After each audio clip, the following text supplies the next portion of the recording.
Hello and welcome back. The toxin coded by the gene, एक gene होता है जिसका नाम होता है क्राई 1 AC।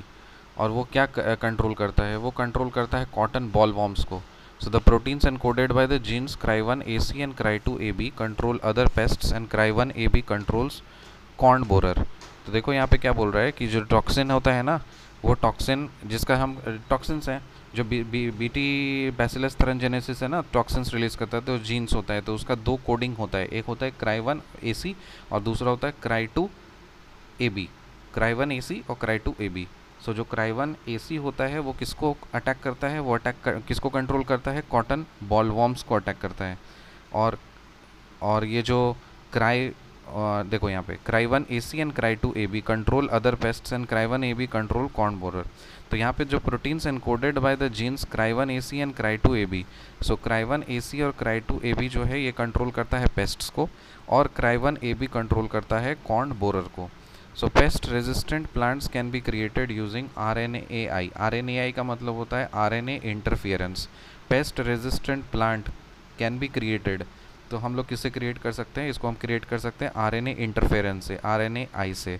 RNA इंटरफेरेंस क्या होता है? RNA interference, RNAi, is a process that involves silencing a specific mRNA using complementary dsRNA molecules। तो RNA इंटरफेरेंस का मतलब होता है हम लोग उसमें इंटरफेयर करते हैं और एक स्पेसिफिक mRNA को साइलेंस कर देते हैं, शांत कर देते हैं।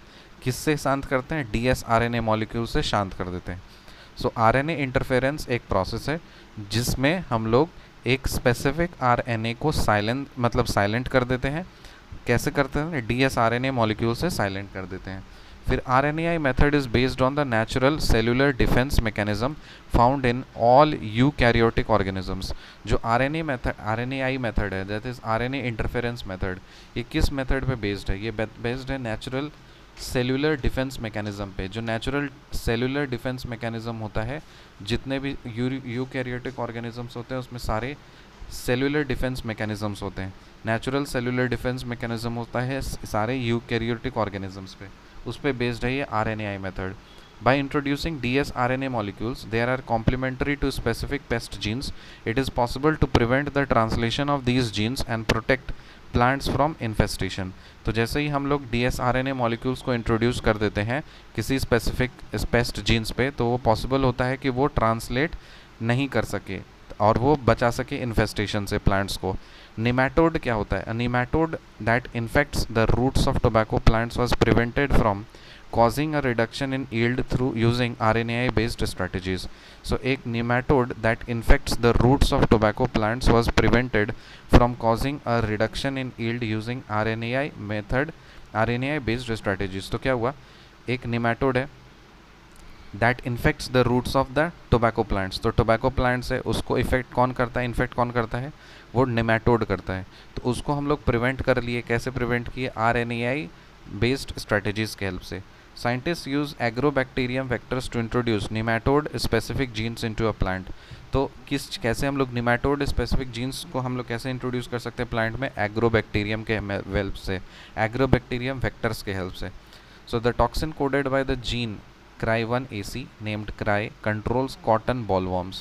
The proteins encoded by the genes Cry1AC and Cry2AB control over pests, and Cry1AB controls corn borer. Pest resistant plants can be created using RNA interference। RNA interference, a process that involves silencing a specific mRNA using complementary dsRNA molecules।